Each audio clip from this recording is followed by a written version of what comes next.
Alright. Shalom, shalom. First and foremost, I want to say, Call I am La Yahweh Bashim Yahushai Bashimaha Rakah Kodash Obarak Thumb, and double honors to the elders and apostles of Great Millstone who will teach well. Peace and blessings to the hopeful elect. And give me one moment. Okay, back at you. I just wanted to put my phone on Do Not Disturb, and here with another video. I just wanted to get another one in. Lord willing, maybe another one tomorrow morning, depending on the spirit. But I'm gonna be on the road tomorrow, so I'll see if I can get one before I hit the road, because I'm gonna go link up with the brother Rakam Mayam. We're gonna do a camp video. So I want to get into the topic of love, man, because in a society, man, the word love is used a bit too loosely. People, especially women, say, "Oh, I love you, I love you." Then they'll shove a needle, or they'll shove a knife down your fucking back. Whether they cheat on you, they do some very fucked up or very manipulative behavior, they steal, so on and so forth. Which I don't have much experience in, but brothers that are a bit older than me, they know the deal. But I just wanted to go into that word love, because it's just something I've been meditating on a lot recently. So I'm just going to start here Deuteronomy chapter 6 verse 1. And these are the commandments, the statutes, and the judgments the Lord, your power, commanded to teach you, that you might do them in the land where you go to possess it. Right back then, right, we were to keep these laws, statutes, and commandments. And that was, what salvation was through. Salvation was through the law. You keep the law, you get to stay in the land. Now, of course, we had those fleshly bodies. We're fleshly bodies, and back then we couldn't keep the laws to the fullest. We couldn't do it. We went off as a people, and that's that yoke of bondage. Roughly paraphrasing, you read about in Acts 15 chapter, which is salvation through the law, which we failed at. Which now it's salvation through grace. Verse 2, that thou mightest fear the Lord thy power to keep all his statutes and his commandments which I command thee, thou and thy son and thy son's sons all the days of thy life, that days may be prolonged. Right? Of course, back then, so the Lord wouldn't jack us up. But the point is, in the fifth verse, but we're gonna jump back to these verses in a minute. Hear therefore, O Israel, and observe to do it, that it may be well with thee, that ye may increase mightily, as the Lord power thy fathers have promised thee, in the land that floweth with milk and honey. Right? So Israel, that region, which that was promised to us, going all the way back to Abraham. Which you can read about that in maybe Genesis, I want to say 15 or 16, maybe around there. Where you can read about that, and that proves there. You can read in those chapters, how the Lord was passing that blessing, and that promise was going to Isaac, man. It has nothing to do with Ishmael, man. It's not Abraham, Isaac, or Abraham, Ishmael, and Isaac. No, man. Of course, Ishmael had his own, blessing that he was given, but the Lord dealing with Isaac, because out of Isaac, what do you get? Jacob. You get out of Jacob, Jacob, whose name was changed to Israel, because he wrestled that angel. And Israel, Yashar Allah, he's the prince of the power, because was the prince, son of the king. Who's the king? The king is the Most High. So we're the sons of God coming back, basically, when you get into that name. But that promise, it just went back to us, man.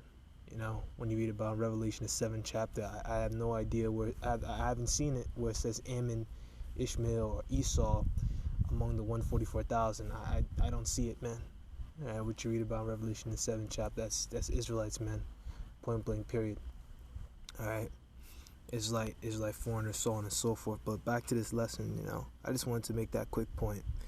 I'm going through the spirit. I just got a few precepts. So, once again, I don't really got a plan for this one.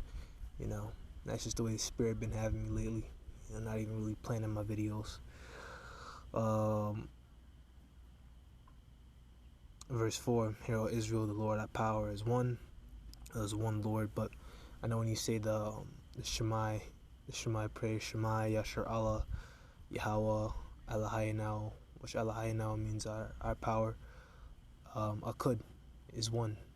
You don't really need to say Yahweh again. You know, I know we don't have it there. I mean, just say, Lord, our power is one. You just leave it at that. Verse 5, and thou shalt love the Lord thy power with all thy heart, with all thy soul, with all thy might. Now it says you should love the Lord thy power, but what is love? You know? So when you look ahead, love is synonymous with fear. You know? Love and fear go hand in hand. So really, you know, when you love someone, there's other attributes that are tied with it. But I want to see here what they say for love. Love is a hob, right? God's love towards men, of course, because the Lord loves us as a people. You know, He's dealing with us. He's giving us the, you know, back then, of course, He gave us the law, statutes, and commandments, which we had the oral law before then. But the Lord has always been dealing with us, man. We're that chosen seed line, you know. So that's how the Lord shows that love, to have affection for. You know, think about that with affection, that mercy, that grace that we have, man. You know, because we're not perfect on this side, man. You know. You don't really have anything here that I'm really divine love, of course, to our people, to righteousness, of course. You know, but I'm gonna go get a definition from another source. All right. So I went here to Wiktionary.com, and I wanted to look up the word love, and you know, look at a few things. Now you see strong affection, which of course the Lord had affection towards us. Emotion, right, or feeling, love, attachment, so on and so forth, right? Which if the Lord didn't love us, man, if He didn't have mercy towards us, then all of Israel wouldn't be saved, man. Of course, 2/3 are gonna have to die on this side through death by pain, but they're gonna come back in the kingdom. If the Lord didn't have love for our people, then the Lord would just, you know, make it so 2/3 wouldn't be reborn again. Just have their souls completely, you know, cut off. But the Lord has love towards us. All right. Caring affection, affectionate, benevolent concern or care for other people or beings for their well-being, right? You know, like the scriptures say, "My servant shall eat, but thou should be, thou should be hungry." You know, us who serve the Lord is gonna have our back in these times, man. You know, He's gonna make sure that we're gonna eat, because we're seeing the famines, we're seeing these things with the bird flu. You know, and other things come to pass, which is really, this whole thing is a man-made famine that's coming to pass. I know there's certain places in the West that are running out of water. I know down here prices for food is ridiculous. I've told stories. There's a deli that I like around here. Well, not a deli, more like an Italian spot. You know, the brother Rakam doesn't really like this spot all that much, but as one that I like, because I've been there for a minute, and I know the guy that works there, and he's cool, and the workers there are really cool too. But the dude, he I once went there, and I saw a sign that says prices are liable to change, and then I go there, and I think I went there after a camp, or maybe it was when maybe it was like a time when I just came up here from Brooklyn, and I just finished my drive over here and came all the way back home, and I go there and I see this sign, whatever the situation was, but I see this sign here at this place, and I see here price is liable to change, and I'm like, all right, I'm not gonna sweat that, you know, big deal, price is gonna change, big deal. And then I go there, and you know, I go to pay. You know, I pay with the whole Cash App card. We already know the deal. It's all set up for the, you know, cashless society.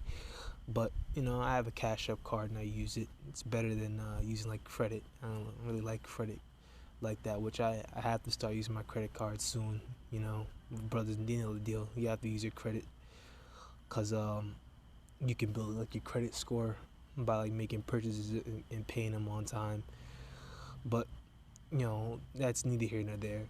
I go there and I see the price of a burrito bowl that I like, and that shit's like $15. Normally it's like 10. That's a $5 increase, you know.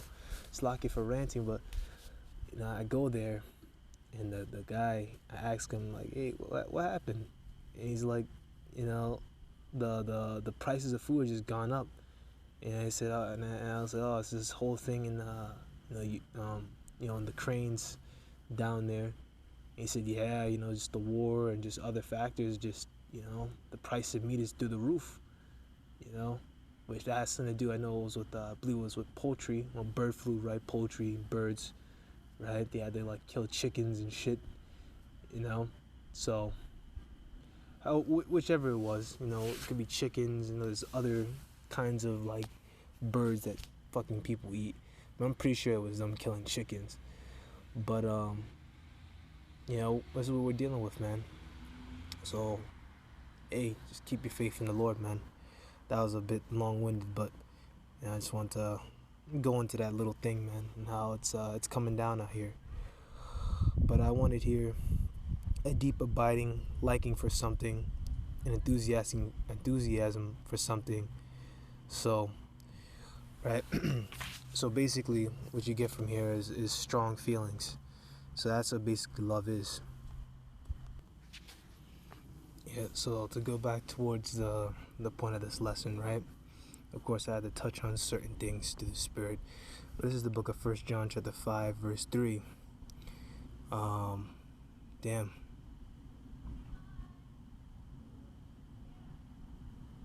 But then that begot him, also that is begotten of him. A child of God, and everyone who loves the Father loves his children too.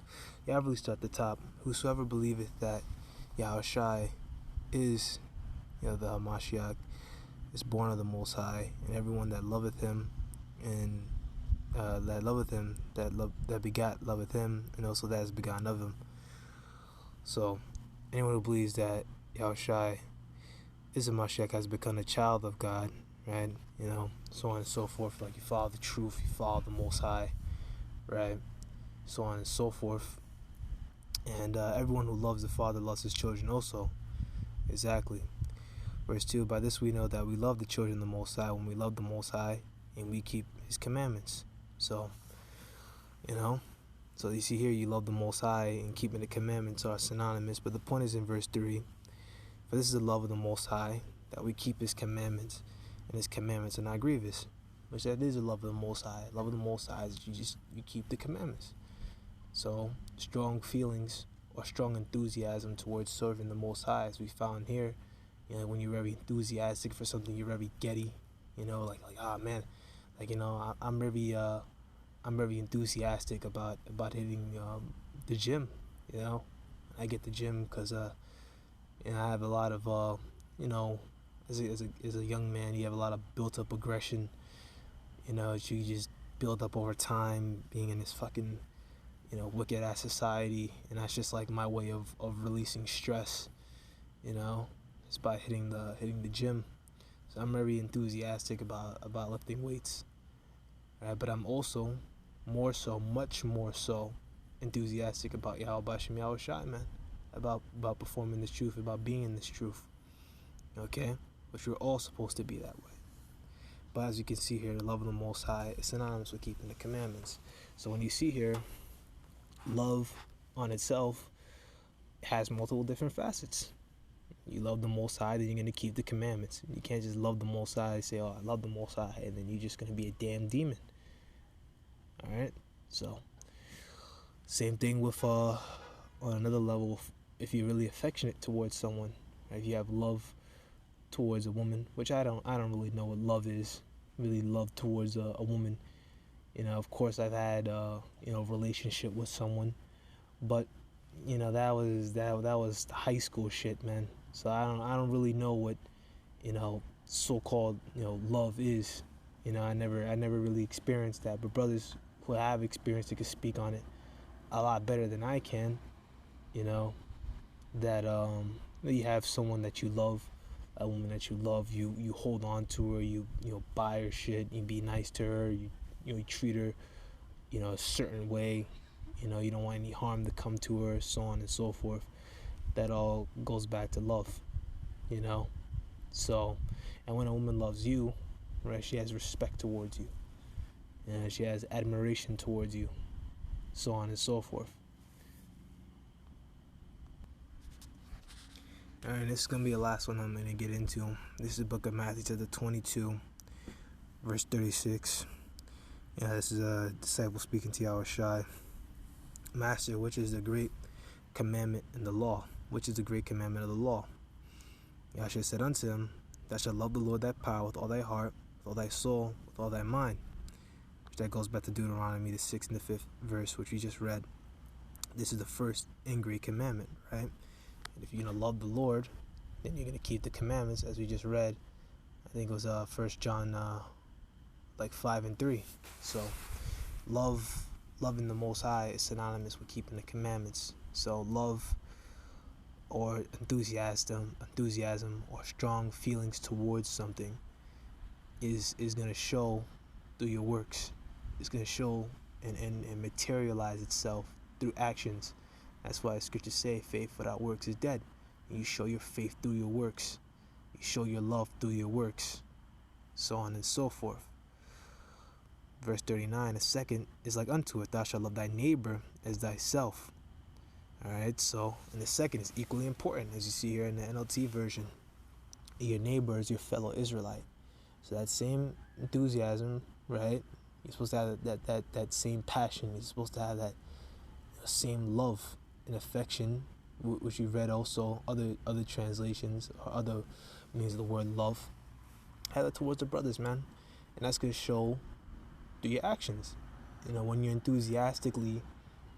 when you have enthusiasm towards the brotherhood, towards helping the brotherhood, whether it's helping brothers with questions, or helping brothers with this, or helping brothers with that, but you don't gotta talk on certain things, but brothers that are brotherly, actually brotherly, you know what you do.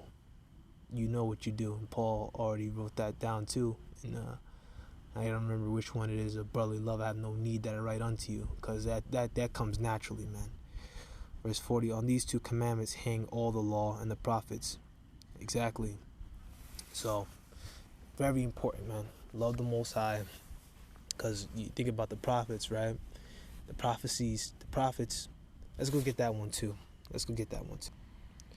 Alright, this is the book of Proverbs, the 27 verse 5. Open rebuke is better than secret love. Alright, so open rebuke or open correction is better than secret love, because that's the highest. That's one of the highest forms of love, man. I mean, there's other forms of love.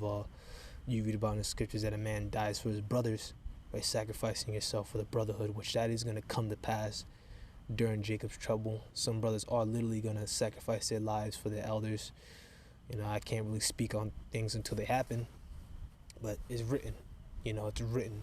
But when you see here, right, open rebuke is better than secret love. Us coming out on the highways and byways, the Lord giving us the spirit to understand the prophecies and to be able to speak on them, etc., etc. That's better than secret love, man. So it all goes back to love. That's us loving our neighbors. That's us loving our fellow Israelites. That's us loving the Most High, because we love the Most High by keeping His commandments, And one of the things that we're commanded to do is to go out there and stand in great boldness against the face of such as have afflicted us. Esau, when you read about Wisdom Solomon 5 and 1, that's something that the righteous are gonna go do. Lord willing, I'm about that number.